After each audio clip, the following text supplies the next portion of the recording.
Generally UPSC के बाद plan B state पीएससीज को देखा जाता था और लोग ये सोचते थे कि 2-3 महीने दो और स्टेट पीएससी निकल जाएगा। लेकिन because of the share competition आप स्टेट पीएससीज को बिल्कुल भी लाइटली नहीं ले सकते हैं। और इन सारी बातों को ध्यान में रखते हुए sleepy classes IAS state PSC specific courses लेके आ रहे हैं। हमारे काफी सारे स्टूडेंट्स हैं जिन्होंने उड़ीसा पीएससी निकाला है, यूपी पीएससी निकाला है, जेके पीएससी निकाला है और ये नंबर कंटिन्यूअसली बढ़ रहा है। अगर आप चाहते हैं कि आप इन टॉपर्स का पार्ट बने, इन टॉपर्स में से एक बने, तो जुड़े स्लीपी क्लासेस आईएएस के साथ।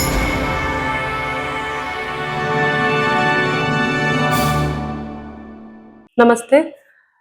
मैं गंगानगर के केसरी सिंहपुर कस्बे की निवासी हूँ और जैसे कि एक मिडिल क्लास फैमिली की एक बेटी होने के नाते मेरी आरंभिक शिक्षा वहीं से राजकीय स्कूल से 10वीं तक मैंने पढ़ाई की है। उसके बाद मैंने साइंस विषय ऑप्ट किए थे। 11th 12th BSc medical background है मेरा और इसके बाद मैंने आरएस की तैयारी की ताकि मैं एक अच्छी प्रेस्टिजियस पोस्ट पे पहुंच सकूं। काफ़ी लंबा संघर्ष रहा। 2016 वाले अटेम्प्ट में मुझे निराशा हासिल हुई। मैं मेंस तक पहुंच पाई, इंटरव्यू कॉल नहीं हुआ मुझे। 2018 वाली वैकेंसी में मुझे लगा कि अब इस वैकेंसी को डेडिकेशन से दिया जाए, तो मैंने बहुत मेहनत की। कम से कम 15 से 16 घंटे मैं पढ़ाई रोज करती थी और मुझे भगवान की कृपा से 274वीं रैंक मैंने सिक्योर की और कहीं ना कहीं सेटिस्फाई भी थी और मझधार में भी थी कि मुझे प्रॉपर में मैं नहीं आ पाई।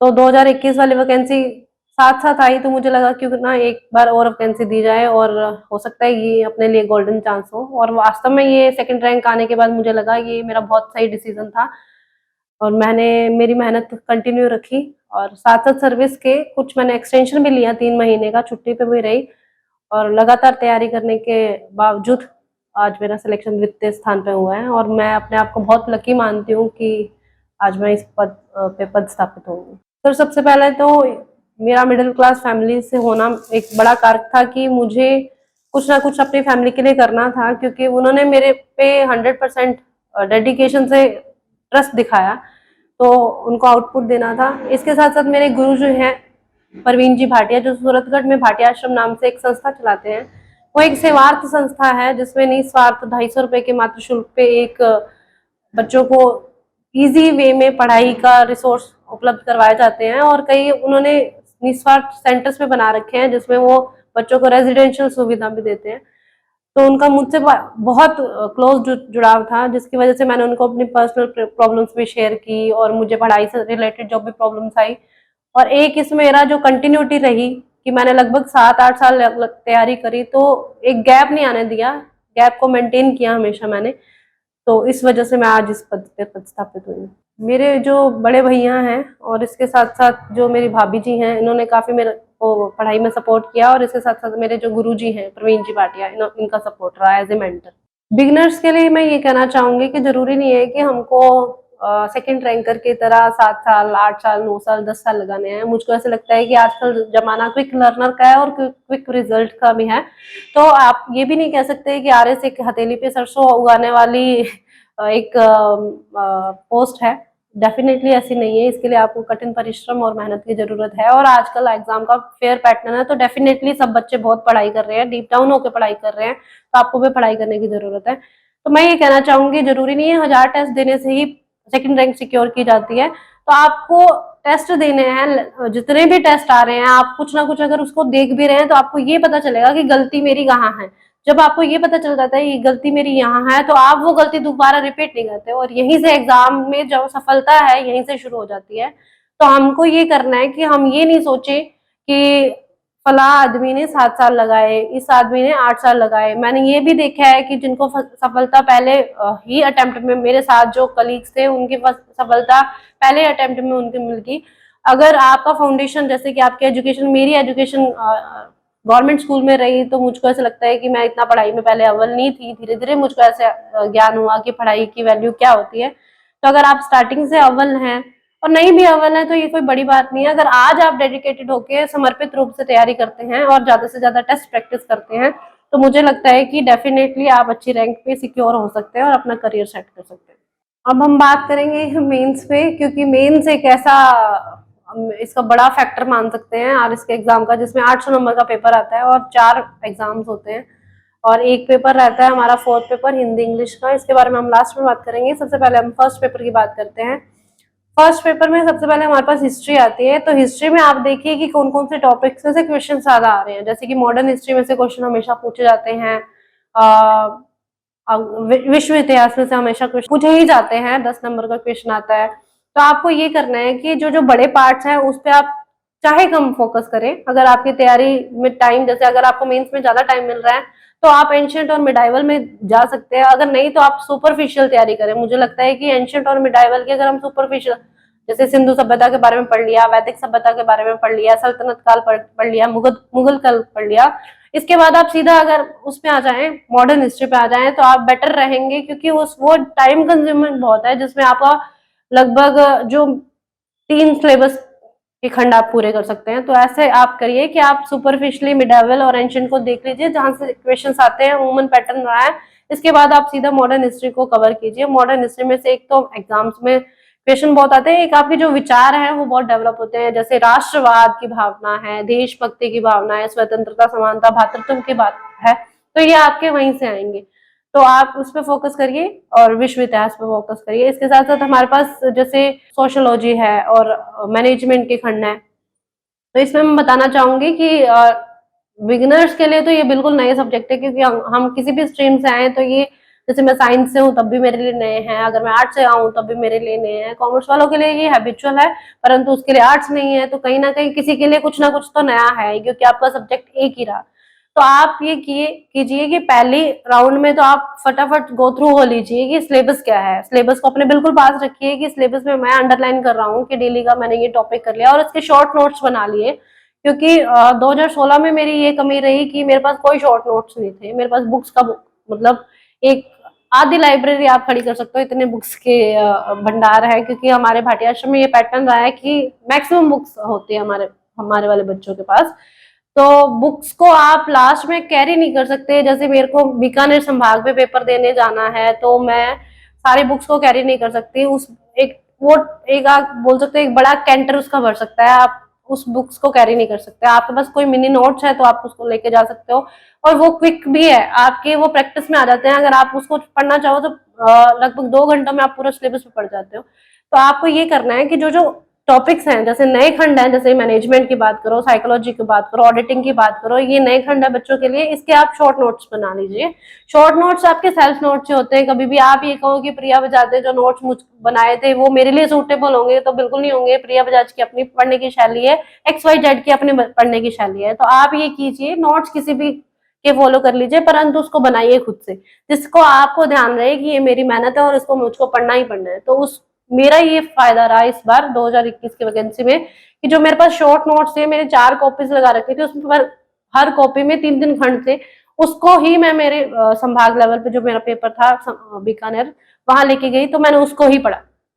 तो वो पढ़ने में मेरे को मतलब एक दिन में 2 एग्जाम हो रहे हैं, तो डेफिनेटली आपको 3 से 4 घंटे एक एग्जाम के लिए मिल रहे हैं, तो आप उसको बड़े आराम से पढ़ जाते हो। और आपकी जब रिवीजन हो जाती है ना पेपर के पास, तो आप में कॉन्फिडेंस अलग लेवल का हो जाता है। आप फिर निर्भय होकर एग्जाम देते हो कि आज मैं पढ़ के गई हूँ और मैंने कल पेपर दे दिया। तो मेरी ये स्ट्रेटेजी रही कि इस बार मैंने नोट्स बनाए और इसका आउटपुट भी मुझे डेफिनेटली मिला। पेपर फर्स्ट के लिए पहले तो मैंने एनसीईआरटी पढ़ी थी, और इस बार मैंने स्प्रिंग बोर्ड के नोट्स भी फॉलो किए। स्प्रिंग बोर्ड एक इंस्टीट्यूट है, उसके नोट्स फॉलो किए हैं। और जो सोशियोलॉजी है, साइकोलॉजी है, इसके लिए सम्यक के नोट्स भी मैंने पढ़े हैं, जिससे कि मेरी तैयारी में मुझको ऐसा लगा कि अगर आप किताबें पढ़ रहे हो, इसके साथ साथ मार्केट में क्या चल रहा है, क्योंकि आपने पूरे राजस्थान में बैठ के पेपर देना है। एक भाटिया आश्रम की टेस्ट सीरीज में आपको अव्वल नहीं आना, आपको तो पूरे राजस्थान में अव्वल आना है। तो आप देखिए कि दुनिया क्या पढ़ रही है। तो मुझको ऐसा लगा कि हमको देखना चाहिए डिफरेंट कोचिंग सेंटर्स में क्या क्या पढ़ाया जा रहा है। तो क्योंकि आजकल मल्टीटास्किंग का जमाना है, तो आपको देखना चाहिए कि मेरा कंपटीटर क्या पढ़ रहा है। तो मैंने सब कोचिंग के नोट्स, कुछ जो भी मुझे जैसे पतंजलि के नोट्स अच्छे लग रहे थे तो मैंने एथिक्स के वो नोट्स पढ़े हैं, या फिर मैंने स्प्रिंग बोर्ड के मुझको अच्छे लग रहे थे मैनेजमेंट के नोट्स, तो मैंने वो पढ़े हैं। तो मैंने नोट्स भी पढ़े हैं और मैंने बुक्स भी पढ़ी हैं, रेफरेंस बुक्स भी पढ़ी हैं। तो ये काफी फायदा रहा कि मैंने दोनों पढ़े, तो कहीं ना कहीं आउटपुट मिला मुझे। अच्छा, अब हम चलते हैं पेपर 2 की तरफ। पेपर 2 जो कि एक परिवर्तनकारी पेपर था। तो पेपर 2 में एक ज्योग्राफी है और एक हमारे पास एथिक्स है और एक हमारे पास साइंस है। ये 3 खंड है और तीनों ही मुझको लगता है कि बहुत ही ज्यादा आप कह सकते हो कि एग्जाम में नंबर दिलाने वाले सब्जेक्ट जिनको कहा जाता है, क्योंकि 2018 में मैंने देखा कि मेरे 112 नंबर हैं, तो टॉपर्स के आसपास मैं बैठ रही हूँ और बहुत अच्छे नंबर है। मेरे को लगता है कि इस बार भी शायद मेरे भगवान की कृपा से और मेरी मेहनत से अच्छे होंगे नंबर। तो ज्योग्राफी की बात करें तो ज्योग्राफी में आपको सबसे पहले तो ये करना है कि आप जब भी क्वेश्चन लिखें, आपको कुछ भी दिख रहा है कि ये खान हमको देखनी है, कि ये जैसे मान लो लोहे की खान जयपुर में है, तो आप छोटा सा मैप बनाए, ये उसमें ड्रॉ करें ये जयपुर है। उनको पता चलेगा भैया ये तो बहुत क्रिएटिव लड़की है, ये तो बहुत क्रिएटिव स्टूडेंट है, इसको पता है कि मेरे को तो कुछ ना कुछ एक्स्ट्रा डालना है। जब हम 10 लोगों की कॉपी देखेंगे, सबने सिर्फ राइटिंग राइटिंग राइटिंग का काम कर रखा होगा, कोई डायग्राम नहीं है, कोई आपका फ्लोरल डायग्राम या फिर कोई आपने चित्र वित्र नहीं बनाया, कोई मैप नहीं बनाया, तो वो उबाऊ सा हो जाता है। एग्जामिनर भी जो चेक करने वाला है उसकी भी एक मानवीय प्रकृति है कि हम सेम चीज देखते हैं तो हमको ऐसा लगता है कि सभी एक जैसे हैं, कि सबको दो नंबर दे दिए जाए 5 में से। तो आप ऐसे कीजिए कि कुछ ना कुछ आप में अलग हो, हटके हो, आपकी कॉपी बोले कि आपकी जैसे जैसे हम किसी भी रेस्टोरेंट में जाते हैं तो अगर उसकी डिश का रिप्रेजेंटेशन अच्छा है तो हमको लगता है कि ये डिश काफी महंगी है, ये काफी अच्छी एग्जॉटिक है। तो ऐसे ही आपको कॉपी को भी आपको रिप्रेजेंट करना आना चाहिए कि मेरी कॉपी सजी हुई उनके सामने जाए, ये मेरे लिए बहुत मैंने उनको देने वाला उपहार है, जिसके बदले में वो उपहार के रूप में मेरे को नंबर देंगे। तो उसमें कुछ ऐसा होना चाहिए जिससे कॉपी लगेगी हाँ भाई इनकी कॉपी वजनदार है, तो इसकी कॉपी मेरे को अलग से, किसी को मैं 2 के नंबर पैटर्न से नंबर दे रहा हूँ, इसको मेरे को 3.5 तो देने ही देने। तो आप खाली मत जाने दीजिए, आप सब में डायग्राम बना के आइए। और ज्योग्राफी एक ऐसा सब्जेक्ट है जिसमें आप मैपिंग कर सकते हैं। मेरे को लगता है कि अभी शायद जब कॉपीज आएंगे मैं उसको दोबारा चेक करूंगी, तो मुझे ऐसा ध्यान आ रहा है कि मैंने सब में मैप बनाया, जहाँ पे आवश्यकता है वहां पे बनाया और जहाँ पे नहीं आवश्यकता वहां पे भी बना दिया, कि अगले को ये लगे कि ये कुछ ना कुछ हटके करती है। मैंने ज्योग्राफी के लिए मुख्य रूप से राजस्थान बोर्ड की 11वीं और 12वीं की बुक फॉलो की थी, और इसके साथ साथ बर्नवाल नाम से एक बुक आती है उसको फॉलो किया था, और कुछ मैंने स्प्रिंग बोर्ड के नोट्स भी फॉलो किए थे। और इसके बाद हम चलते हैं साइंस पे। साइंस 2021 में हमारा जब सिलेबस बदल के आया तो पहले हमारे साइंस में लगभग 10 टॉपिक ही थे, 10 से 15 टॉपिक ही थे जो बेसिक थे, कि आप ब्लड ग्रुप के बारे में पढ़ लीजिए, मानव शरीर की कार्य प्रणाली के बारे में पढ़ लीजिए। फिर हम जब 2021 का पेपर देते हैं तो हमको पता चलता है कि यहाँ तो 90 टॉपिक आ चुके हैं, तो एकदम से सब बच्चे सदमे में आ गए कि ये तो बहुत बड़ा चेंज हो गया है। तो हमने क्या किया कि स्टार्टिंग में ही, जब तक किसी भी कोचिंग सेंटर ने, सब यही सोच रहे थे कि इसकी बुकलेट छापनी है, वो अपना वहां पे काम कर रहे हैं कोचिंग सेंटर वाले, और हम जो मेरा एक ग्रुप है, स्मॉल ग्रुप मेरे साथ स्टूडेंट्स का था, तो मैंने और उन्होंने मिलके एक कोशिश की खुद की तरफ से कि हम जो डिफरेंट डिफरेंट सोर्सेज है, जैसे कि 8वीं की बुक में से कोई टॉपिक मिल रहा है उसको कंपाइल कर लिया, कोई 10वीं की बुक में से मिल रहा है उसको कंपाइल कर लिया, कोई और रेफरेंस बुक में मिल रहा है तो उसको कंपाइल कर लिया। तो इससे क्या हुआ कि लोग जब मार्केट में बुक लेके आए उससे पहले हमारे खुद के नोट्स रेडी हो गए थे, और उसको हम प्रैक्टिस में 2 बार ले आए, क्योंकि हमारे वो सेल्फ पेड नोट्स थे। कहीं मेरी आंख की संरचना बनी हुई है, कहीं मैंने परमाणु की संरचना पढ़ी है, कहीं मैंने कुछ पढ़ी है, वो मेरी एक कॉपी में नोटबुक में मेरा लिखा हुआ है, कोई मैंने मतलब 80-90 पेज में साइंस को कवर कर लिया। उससे मेरा ये फायदा हुआ कि मार्केट वाले तो पढ़ेंगे उस बुक को पढ़ेंगे, उसमें पेजेस है लगभग 400, और मेरी बुकलेट में है सिर्फ 80 से 100 पेज। तो मुझे ऐसा लग रहा है कि ये वाला मेरे में ये फैक्टर रहा कि उसको कंपाइल करती तो जाने मेरे को कितना टाइम लग गया, वो मेरी मेहनत जो थी वो बाद में रंगत इसी प्रकार से लाई कि मैं आज इस रैंक पे हूँ। और आपको इसमें खुद प्रयास भी करने पड़ेंगे। मैं बोलूंगी कोई भी कोचिंग सेंटर है, आपको वो रेडीमेड फूड मटेरियल नहीं दे सकती। आप ये कहो कि ये 4 दवाइयां इसको आप खा के और इस एग्जाम को क्लियर कर लोगे, ये ऐसा बिल्कुल भी नहीं है। इसमें एक स्टूडेंट की डेडिकेशन, हार्डवर्क, उसकी फैमिली की डेडिकेशन और उसके साथ साथ उस कोचिंग मटेरियल का साथ, ये सब मिलके एक अच्छा सा मिक्सचर बनता है और फिर आपको आउटपुट मिलता है। इसके लिए मैंने साइंस के लिए मुख्य रूप से खुद से बनाए हुए मेरे नोट्स हैं, जिसके लिए मैंने किसी को भी फॉलो नहीं किया और खुद की बुक्स को फॉलो किया था। वो कोई एनसीईआरटीज की भी थी, उसको CBSE की भी थी, क्योंकि वो लगभग 90 से 100 टॉपिक्स हैं, उसमें कुछ समझ नहीं आ रहा कि कौन सा टॉपिक कहाँ से। वो मैं सबको शेयर कर दूंगी टेलीग्राम पे, तो डेफिनेटली स्टूडेंट्स को बहुत फायदा होगा। इसके बाद हम एथिक्स पे चलते हैं। एथिक्स अपने आप में ऐसा है कि अगर आप अंदर से एथिक्स आप में है तो आप कॉपी पे लिख सकते हो। एथिक्स कुछ ऐसे पढ़ने लिखने वाला सब्जेक्ट मुझको लगता नहीं है। अगर हमको पता है कि हमको सुबह उठ के अपने मम्मी को ग्रीट करना है तो मैं एथिकल हूँ, और अगर मैं सुबह उठ के डांट फटकार रही हूँ तो मैं एथिकल नहीं हूँ। तो जो आदमी अंदर से एथिकल है, मुझको ऐसा लगता है उसको ज्यादा पढ़ने की जरूरत नहीं है। अब जैसे हमारे टॉपिक है रामकृष्ण परमहंस है, वो क्या सोचते हैं, तो वो उद्धार की बात ही करते हैं, वो समानता की बात ही करते हैं। अगर आप खुद से जेनरस होना तो आपको ये जरूरत नहीं कि एथिक्स के लिए आप भारी भरकम किताबें पढ़ के और फिर जैसे लेक्सिकन पढ़ने की जरूरत आ रही है या कुछ और बड़े नोट्स पढ़ने की जरूरत आ रही है। तो मैंने छोटी मोटी, मुझको लगता है कि पतंजलि के नोट्स पढ़े हैं मैंने इसके लिए, तो एक दो सोर्स फॉलो किए थे। पर एथिक्स के लिए मैं ये बात बोलना चाहूंगी, आपके मन में एथिक्स है तो आप डेफिनेटली एथिकल है और आप कॉपी में भी रिप्रेजेंट कर आओगे, क्योंकि एथिक्स में कुछ ऐसा नहीं पूछा जाता है। जैसे कि आप मान लो आपसे पूछ रहे हैं कि स्वामी विवेकानंद ने क्या किया। स्वामी विवेकानंद ने समाज का उद्धार किया, उसमें आपकी राइटिंग प्रैक्टिस इतनी होनी चाहिए कि आपको पता होना चाहिए कि समानता, स्वतंत्रता, भातृत्व, भाईचारा, कोई भी ऐसा विचारक नहीं था जिसने कि क्रांति को बढ़ावा दिया। तो हमको ये बेसिक क्लियर करने पड़ेंगे कि सब कुछ ऐसे कॉमन वर्ड्स होते हैं। जैसे कि हम बात करें कि ये मेरे को अम्बेडकर जी के बारे में पूछेंगे तब भी मैं लिख सकती हूँ, मेरे को विवेकानंद जी के बारे में पूछेंगे तब भी लिख सकते हो, या फिर मेरे को किसी और भी विचारक के बारे में पूछेंगे वो भी लिख सकते हो। कुछ डिफरेंट है तो उसको आप याद कर सकते हो, पर कुछ ऐसा आपके पास होना चाहिए कि बुलेट्स पॉइंट्स होने चाहिए कि ये कॉमन वर्ड्स है, ये मैं सब में लिख सकती हूँ। तो आप ये प्रयास कीजिए कि एथिक्स की आप ज्यादा से ज्यादा तैयारी करें, क्योंकि ये सेकंड पेपर मुझे ऐसा लगता है कि आपको 100+ मार्क्स दिला सकता है। तो आप डेफिनेटली इसको ज्यादा से ज्यादा प्रैक्टिस कीजिए। ठीक है, अब अपने चलते हैं पेपर 3 की तरफ। पेपर 3 में एक पॉलिटी आती है, लगभग 60 से 70 नंबर की पॉलिटी है। इसके साथ साथ पब एड का जो एक खंड है वो भी 60 नंबर का है, 66 नंबर का है। इसके साथ साथ 3 छोटे खंड है, स्पोर्ट्स, योगा और विधि का है। इसमें हमको आगे चलना है, इसके बारे में आप क्रम वाइज डिस्कस करते हैं। सबसे पहले तो चलते हैं अपने पॉलिटी पे।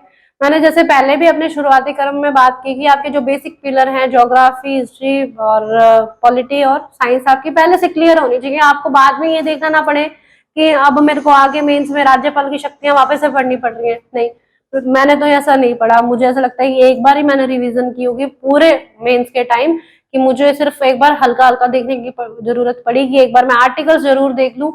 और आप कोशिश करिए, जैसे अब क्वेश्चन आया 2018 में भी एक क्वेश्चन आया था राज्यपाल का, और एक बार इसमें भी आया 2021 में। तो आपको ये कोशिश करनी है कि हल्का सा आप उनको लिटिल बिट मोर दे आओ। जैसे कि वे क्वेश्चन पूछ रहा है राज्यपाल की शक्तियों और कार्यों के बारे में विस्तार से बताइए, तो आप वो लिख रही है, राज्यपाल के बारे में लिख रहे हैं, राज्यपाल क्या करता है, कहाँ से उसको पावर्स मिल रही है, तो आप साइड में एक चेकर बॉक्स बनाइए जिसमें आप लिख रहे हो कि राज्यपाल से संबंधित आर्टिकल चाहिए।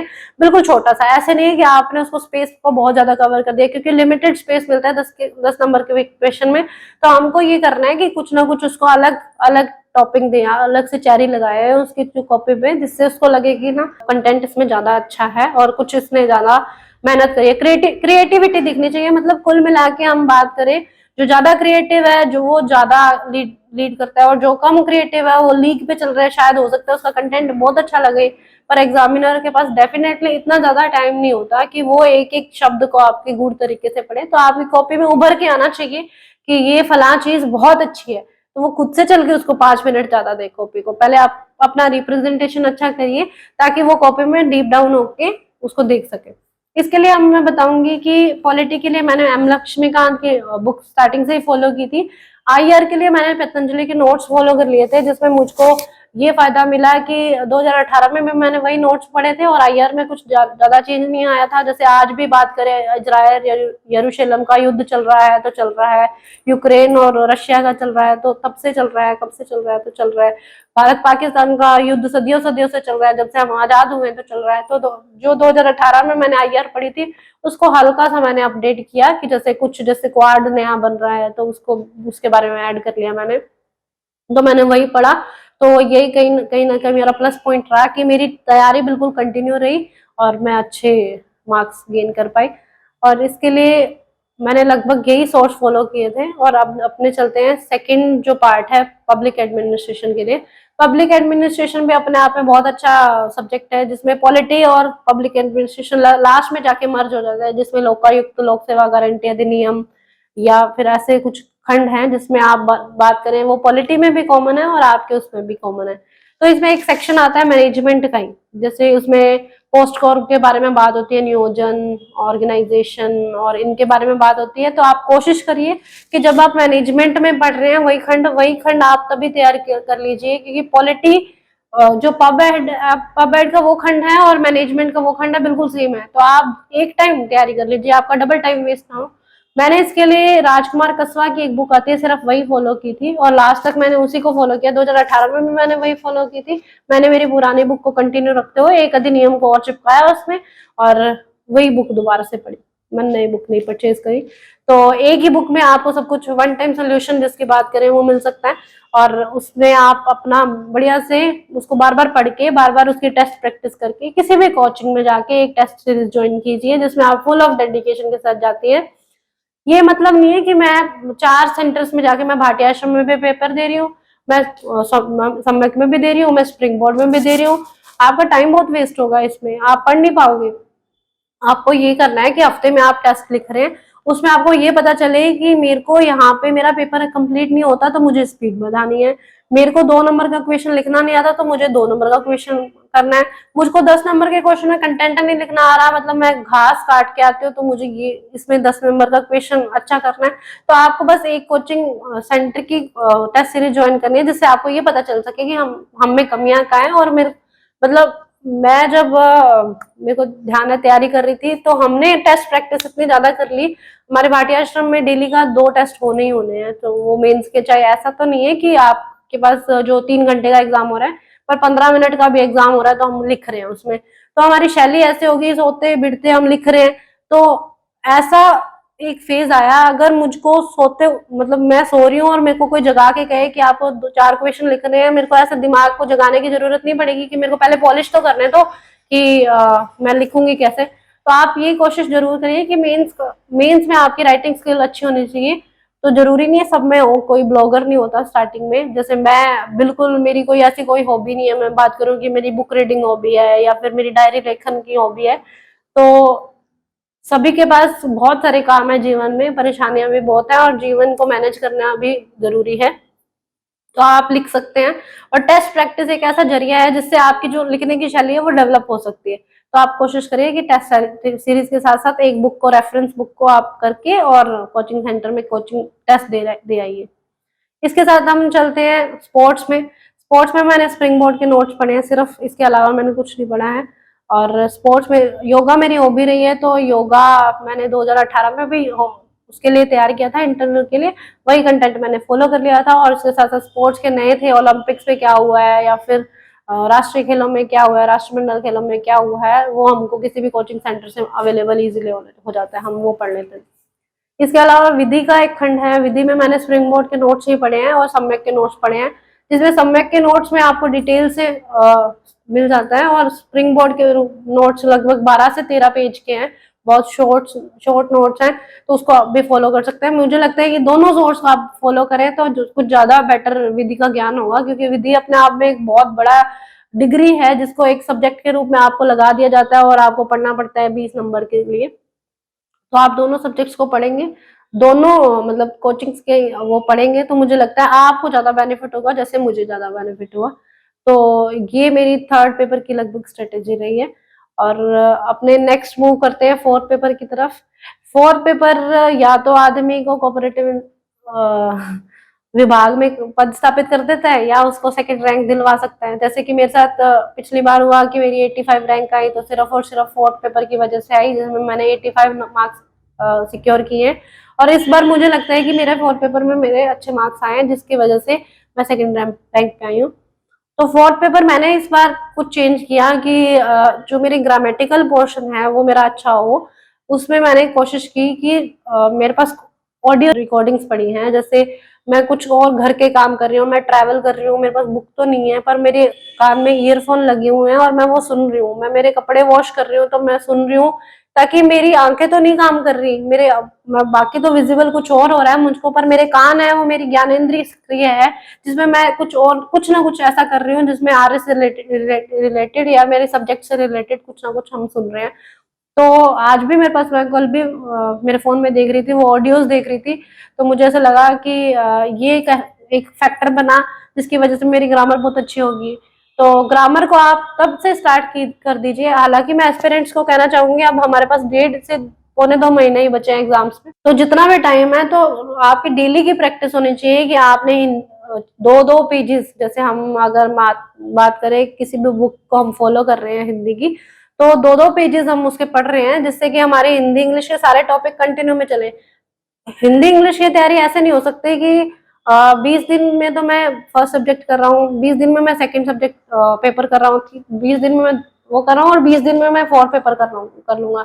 अगर आपने फोर्थ पेपर की तैयारी स्टार्टिंग से स्टार्ट कर दी है तो आप डेफिनेटली सिक्योर हो जाएंगे आरएस में। नहीं तो फिर थोड़ा मुश्किल इसलिए क्योंकि वो प्रैक्टिस में आपके आएगा नहीं। तो आप फोर्थ पेपर को बिल्कुल साथ में तैयार कीजिए।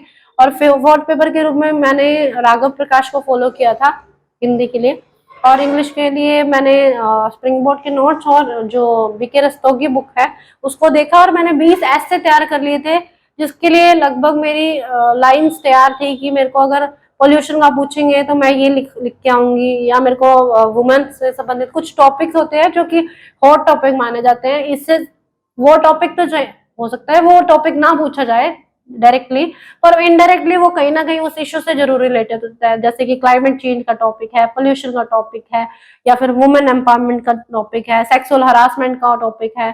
ऐसे कुछ टॉपिक हैं जो कि हमको खुद को ही पता चल जाता है कि एक एस्पिरेंट को इतना नॉलेज हो जाता है तैयारी के दौरान कि ये टॉपिक ऐसे टॉपिक है जो कि पूछे जाने वाले हैं, करंट सिनेरियो से रिलेटेड है। उन दिनों वैक्सीनेशन का टाइम था, कोविड से रिलेटेड हमने टॉपिक तैयार कर रखे थे, तो कुछ ऐसे टॉपिक्स होते हैं जो सब स्टूडेंट्स को अवेयरनेस होती है कि ये टॉपिक पूछे जा सकते हैं।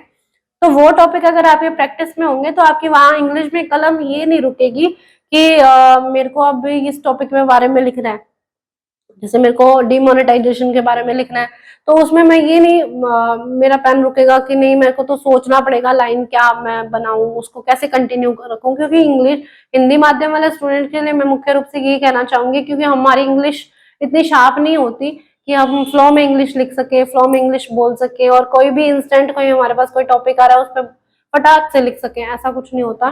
तो हमको खुद को उसके अकॉर्डिंग बनाना पड़ता है, क्योंकि 80 नंबर अपने आप में बहुत बड़े नंबर हैं।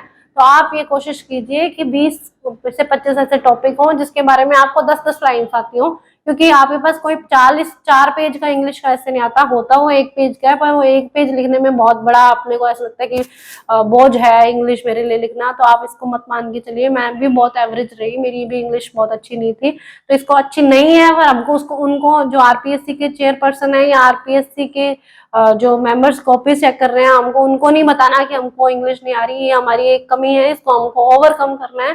तो इसलिए हमको कुछ ना कुछ ऐसे निकाल के रखना है जिससे कि हम उनके सामने खुद को सही रिप्रेजेंट कर सके। अव्वल तो आए ना आए, पर ठीक है हमारा काम चल जाए इंग्लिश में और बाकी हिंदी में हम अच्छा सिक्योर कर सके, क्योंकि लगभग अगर आपके 120 प्लस मार्क्स आते हैं तो आप डेफिनेटली किसी रैंक में जरूर आ जाते हो, टॉप 50 टॉप 100 में। अब हम बात कर लेते हैं आंसर राइटिंग पे।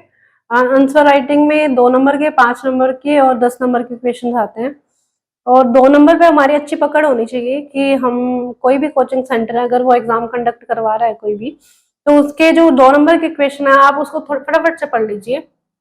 इसके आप प्रैक्टिस टेस्ट प्रैक्टिस के रूप में ना करें, परंतु अगर आप उसको भी ले आते हैं ना, मैंने सारे जो कोचिंग के पेपर्स थे उनके जो 2 नंबर के क्वेश्चन थे और 5 नंबर के क्वेश्चन थे लगभग फोन से डिस्कशन में काफी प्रैक्टिस में लाई, जिससे ये फायदा हुआ कि 2 नंबर के क्वेश्चन में आपको लीड मिल सकती है। तो आप कोशिश करिए ज्यादा से ज्यादा कोचिंग से 2 नंबर के क्वेश्चन निकाल के पीडीएफ के रूप में आप उसको पढ़ लीजिए, ताकि आपकी प्रैक्टिस में रहे और नॉलेज में रहे ये 2 नंबर पे क्वेश्चन बनते हैं।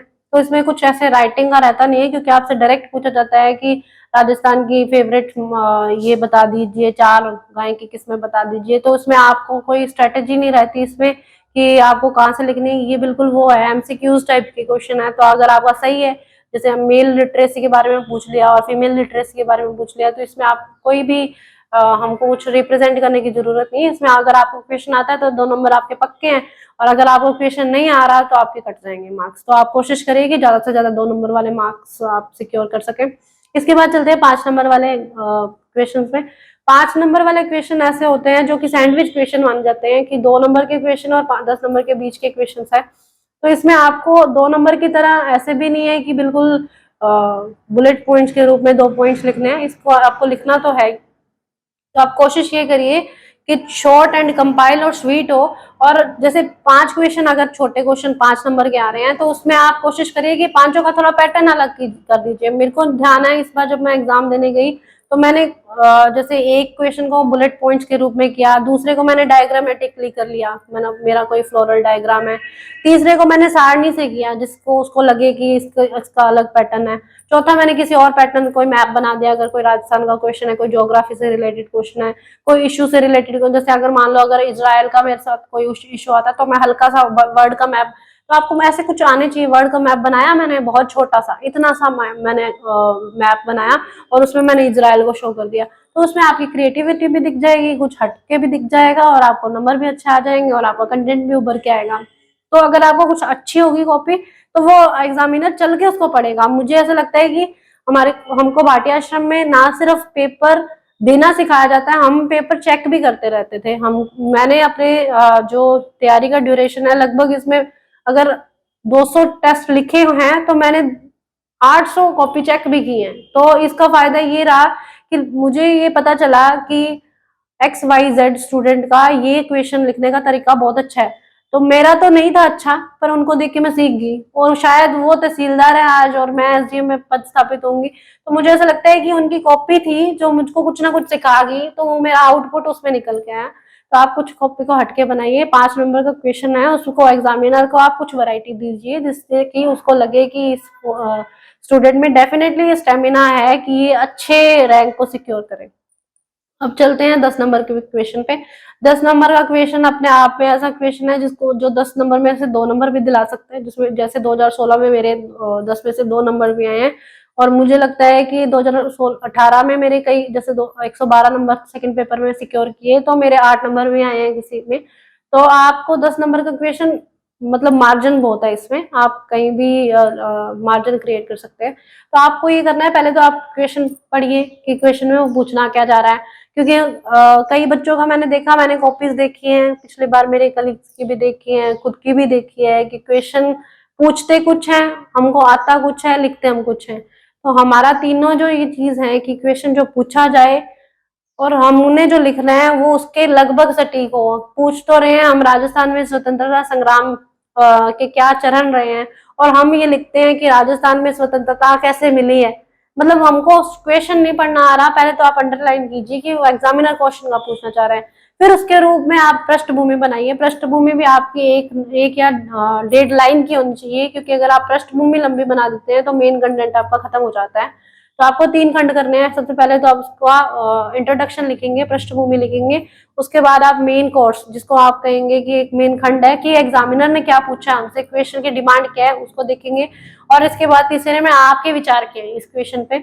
और कईयों में ऐसा होता है जहाँ पे आपके विचारों की कोई आवश्यकता नहीं होती कि रामकृष्ण परमहंस क्या सोचते थे, उन्होंने ये पूछा है, इसमें आपके विचारों की कई आवश्यकता नहीं है कि आपको लिखना है कि हमारे विचार इस क्वेश्चन के बारे में ये है। तो आप क्वेश्चन के अप्रोच को समझिए और ये देखिए कि वो एग्जामिनर आपसे क्या पूछना चाह रहा है। और इसमें भी आप कोशिश ये करिए कि आपका कंटेंट हटके हो, कोई डायग्राम हो, कोई इसमें सारणी हो, कोई भी आंकड़े हो ऐसे जो कि उसमें उभर के आए कि जो दिखे कि फला आदमी को ये फला आदमी से ज्यादा आता है। क्योंकि राजस्थान में लगभग मैंने देखा है कि 2000 बच्चे मेंस में बैठते हैं और 6 लाख बच्चे प्रीलिम्स में बैठ रहे हैं। उन 6 लाख में से 800-900 बच्चों को तलाश के लाना RPSC के लिए भी एक टफ काम है। जब फेयर सिस्टम होता है तो उसके वो और ज्यादा टफ हो जाता है कि इन 6 लाख स्टूडेंट में पढ़ाई लगभग 1 लाख स्टूडेंट कर ही रहे हैं और वो उसमें से भी 50,000 बच्चे ऐसे होते हैं जो RS को फुल ऑफ डेडिकेशन के साथ करते हैं। उसमें से भी 2000 बच्चे जो कि मेंस में बैठ रहे हैं। जब वो मेंस में बच्चा बैठ जाता है वो डेफिनेटली बहुत संगीनता से, बहुत तल्लीनता से तैयारी करता है। उन 2000 बच्चों में से 1000 बच्चों को सेलेक्ट करना RPSC के लिए भी एक कांटे की धार है कि आपको डिफरेंट टायर्स में रिजर्वेशन भी देखना है, आपको वुमेन कैटेगरी भी फुल करनी है, विधवा कोटा भी फुल करना है। तो आपको सारी चीजें देखते देखते बच्चों को सही प्लेटफॉर्म पे सही जगह लाना है। तो प्रतिभाओं को सही रूप में तलाश के लाने के लिए उनके लिए भी एक टफ चैलेंज है कि कौन सा बच्चा ज्यादा अच्छा है, कौन सा बच्चा कम अच्छा है। तो आपको अच्छे बच्चे बनने के रूप में आपका कंटेंट थोड़ा अच्छा होना चाहिए, वजनदार होना चाहिए। क्योंकि अगर आपका कंटेंट वजनदार होगा डेफिनेटली वो कॉपी में अच्छा दिखेगा और वो एग्जामिनर उसको उसी रूप से जज करता है। जब भी हम देखते हैं कि आप खुद की भी कार्यशैली देखेंगे ना, तो अगर आपको ऐसे लगेगा कि अगर सारे लोग एक पैटर्न से काम कर रहे हैं तो आपको डिसाइड करना मुश्किल हो जाएगा कि किसको मैं सेलेक्ट करूं। अगर आप 10 लोगों से एक काम भी हटके कर देते हैं तो आप डेफिनेटली लोगों की नजर में जल्दी आ जाते हैं। वैसे ही एग्जामिनर का सेम पैटर्न है। अगर आपकी कॉपी अच्छी है, आपकी कॉपी में वैरायटी है, आपने अंडरलाइनिंग की है, अगर आपने छोटी छोटी चीजें बुलेट पॉइंट के रूप में लिखी है, क्योंकि एक एग्जामिनर के लिए पूरी चीज पढ़ना बहुत मुश्किल हो जाता है। अगर आपकी बुलेट पॉइंट्स में है तो वो खुद से दिख के एग्जामिनर के सामने आएंगी। वो नहीं भी पढ़ना चाह रहा है तो उसको वो चीजें दिख जाएंगी। तो आप कोशिश ये करिए कि आपकी कॉपी में लगातार कोई चीज क्रमवार ना हो कि एक बुलेट पॉइंट्स के रूप में हो जो कि उभर के आए। अब मैं आगे बात करना चाहूंगी कि मेरी गलतियां क्या रही और स्टूडेंट को क्या गलतियां नहीं करनी चाहिए। स्टार्टिंग में मेरी गलतियां ये रही कि मैंने इस एग्जाम को बहुत लाइटली ले लिया। फर्स्ट अटेम्प्ट में मेरा लगभग 20 साल की उम्र में मेरा प्रीलिम्स में सिलेक्शन होना और एक नॉर्मल से बैकग्राउंड से मेरा आना, मुझे ऐसा लगा अगर प्री हो सकता है मेंस भी हो जाएगा और इंटरव्यू भी हो जाएगा। नहीं हुआ तो एक सदमा लगा, जिससे ये लगा कि नहीं, ये बच्चों का खेल नहीं है यार इसका एग्जाम। इसके लिए आपको फुल ऑफ एनर्जी, बहुत रातें भी आपको जागना पड़ेगा और बहुत कुछ आपको त्याग करना पड़ेगा। अगर एक जगह पे टिक कर बैठते हैं तभी ये एग्जाम निकलेगा। तो आप समझ जाते हैं। ऐसे मैंने गलती ये करी कि मैंने 2016 के एग्जाम को अंडर एस्टिमेट करा। तो आपको बिल्कुल राजस्थान की सबसे बड़ी परीक्षा को अंडर एस्टिमेट नहीं करना। और इसके साथ साथ हमको, मुझे ऐसा लगता है कि भागना नहीं चाहिए इस चीज के पीछे कि फलां कोचिंग में ये अच्छा है, फलां कोचिंग में ये अच्छा है, फलां कोचिंग में ये अच्छा है, फलां कोचिंग। डेफिनेटली वो अगर कोचिंग का नाम है, वो ब्रांड है, कुछ ना कुछ तो उसमें अच्छा होगा। हम बात करें भाटिया आश्रम है, अपने आप में सुपीरियर है, स्प्रिंग बोर्ड है, अपने आप में सुपीरियर है, या फिर सम्यक है, अपने आप में उत्कर्ष है, अपने आप में सुपीरियर है। पर अगर आप, मतलब मुझे ऐसा लगता है गुरु आपका एक ही होता है। आपके गुरु 10 नहीं हो सकते, आपका गुरु एक ही होता है। वैसे कोचिंग एक सोर्स है, मार्गदर्शक है, आपका मार्गदर्शन मेंटर एक होना चाहिए। आप विचार ले रहे हो सभी सोर्सेज के तो वो मिक्स मसाला सा बन जाएगा, उसमें कुछ मजे वाली बात नहीं है। तो आप फॉलो कीजिए सटीकता से और उसमें दृढ़ निश्चय हो जाइए कि ये अगर मेरा ये गुरु है ना, चाहे वो इतना अव्वल ना हो, स्टूडेंट के कर्मों से अव्वल हो जाता है, मुझे ऐसा लगता है। तो आप कोशिश करिए कि अगर आपका जो मेंटर है वो एक ही रहे। और अगर, मैं ये भी नहीं कहना चाहूंगी अगर आपने फॉलो कर लिया है एक्स कोचिंग को तो उसमें आप इतना तल्लीन हो जाइए, आप मार्केट में देखिए ही ना कि क्या चल रहा है। आप देखिए, बेसिक जो चीजें हैं उसको देखिए ताकि आपकी तैयारी में हेल्प करे। ऐसा नहीं है मैं दिन में पेपर देने जा रही हूँ स्प्रिंग बोर्ड में, शाम को मैं भाटिया आश्रम में पेपर दे रही हूँ, फिर मैं अगले दिन फिर उत्कर्ष में दे रही हूँ। वो पेपर तो हम दे रहे हैं पर हम प्रैक्टिस कब कर पा रहे हैं। तो हमको पढ़ना भी है, हमको बहुत सारा कंटेंट तैयार भी करना है। तो एक कोचिंग को फॉलो करके उसका टेस्ट देना है। और इसके साथ साथ मैं ये बताना चाहूंगी कि बुक्स आपके पास लिमिटेड होनी चाहिए। एक सब्जेक्ट की लगभग एक या मैक्सिमम 2 बुक्स हो सकती हैं। ऐसा नहीं है कि स्टार्टिंग में मेरे पास एक सब्जेक्ट की कोई 7-7 8-8 बुक्स थी। मुझे ऐसा लगता था मल्टीपल सोर्स को मैं फॉलो करूंगी। आप स्टार्टिंग में तो मल्टीपल सोर्स को फॉलो कर सकते हो, परंतु जब आपको लास्ट में एग्जाम में बैठना है तो आपके पास ऐसा कुछ भी नहीं होता। आपकी तैयारी दिशाहीन हो जाती है, जिसमें आपके पास ये आपको पता नहीं चलता है कि अब मेरे को जब रिवीजन करना है तो मैं कौन सी बुक से करूं।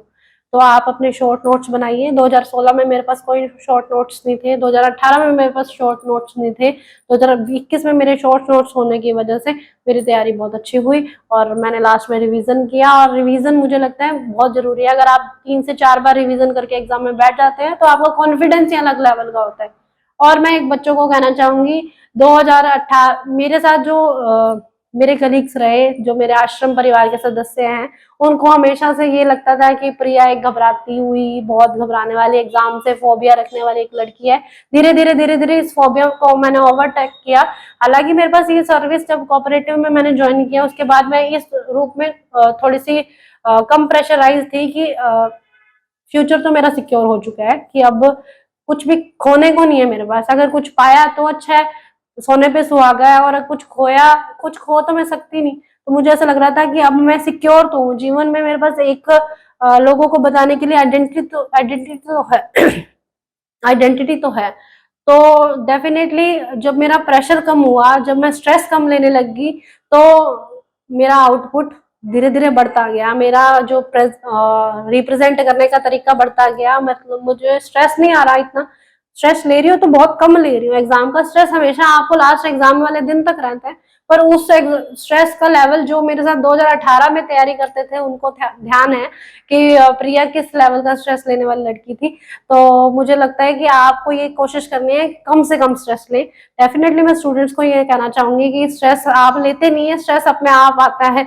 जब आपको पता चलता है कि आप मन से एग्जाम के साथ जुड़ गए हैं तो स्ट्रेस अपने आप आएगा। पर आप कोशिश करिए, आप ज्यादा से ज्यादा लोगों से बात कीजिए, ज्यादा से ज्यादा लोगों को सुनिए, और ज्यादा से ज्यादा मतलब जो अपने परिवार के कुछ लोग ऐसे अपने बहुत क्लोज होते हैं उनको अपनी प्रॉब्लम्स बताइए, घुटिए मत अंदर से। तो आप बात करेंगे तो आपके जो उद्गार है वो निकल जाएंगे, इससे आपको कुछ ना कुछ बचेगा ही। तो आप कोशिश ये करिए कि आप कम स्ट्रेस लें और इस एग्जाम को अंतिम मत मान लीजिए। ये जीवन का अंत नहीं है, इसके बाद भी जीवन सुनहरा है, अच्छा है। तो कोशिश ये करिए कि आप अपनी मेहनत दे रहे हैं, फिर वो ईश्वर का फल है जो आपको वो देना चाहेगा, जो आपके भाग्य में लिखा है। अगर वो आपको किस्मत दूसरे रैंक में बिठाना चाहती थी तो आप किसी भी रूप में पदस्थापित हो जाते हैं। अगर आप नहीं होना चाहते तो आप जितना मर्जी भाग्य को कोस लीजिए, तो कुछ नहीं होने वाला। तो अंतिम रूप से मैं बच्चों को यही कहूंगी कि आप एक तो स्ट्रॉन्ग ओपिनियन के साथ एग्जाम दें और हमेशा इस पॉजिटिव अप्रोच के साथ। हाँ, मेरी सबसे बड़ी खासियत मुझे लगता है कि मैंने कभी अपनी नेगेटिव अप्रोच नहीं रखी, मेरी अप्रोच हमेशा पॉजिटिव रही। मुझे ऐसा लगा कि नहीं, 7 साल हो गए तैयारी को, 1 साल और मैंने मेरे घर वालों को लास्ट लिमिट के रूप में ये कहा कि जो करना है बस एक मेरे को और चांस दे दो। हालांकि इतना पढ़ने के बावजूद में मेरे घर वाले कहते हैं कि आप बस करो बेटा, बस करो, आप कितना पढ़ोगे, जीवन के और भी चीजें हैं जिसको आपने मैनेज करना है। तो आप खुद में पॉजिटिव अप्रोच रखेंगे तो दुनिया वाले उसका परिणाम देख के खुश होंगे, मुझे ऐसा लगता है। तो मैं यही कंक्लूड करूंगी आप सबके साथ कि प्लीज बहुत अच्छे से तैयारी कीजिए और राजस्थान की सबसे उच्च जो ये सर्विस है, सबसे प्रेस्टिजियस सर्विस है, इसमें अच्छी भावनाओं के साथ आइए। और ऐसे अच्छे लोगों की राजस्थान को आवश्यकता है, जनता को आवश्यकता है जो कि ये चाहती है कि हमारे जो सेवा तो मैं मुख्य रूप से नहीं कहूंगी, हमारे साथ चलने के लिए हमको ऐसे एडमिनिस्ट्रेशन की जरूरत है जो कि हमारी बात सुन सके, क्योंकि आजकल अधिकारियों में सुनने की कैपेबिलिटी कम हो चुकी है। तो आप कोशिश करिए कि आप, जनता ने अगर आपको यहाँ पे कुर्सी पे पद स्थापित किया है तो ज्यादा से ज्यादा जनता की बात सुने और समस्या का निस्तारण करने की प्रयास करें। धन्यवाद। धन्यवाद।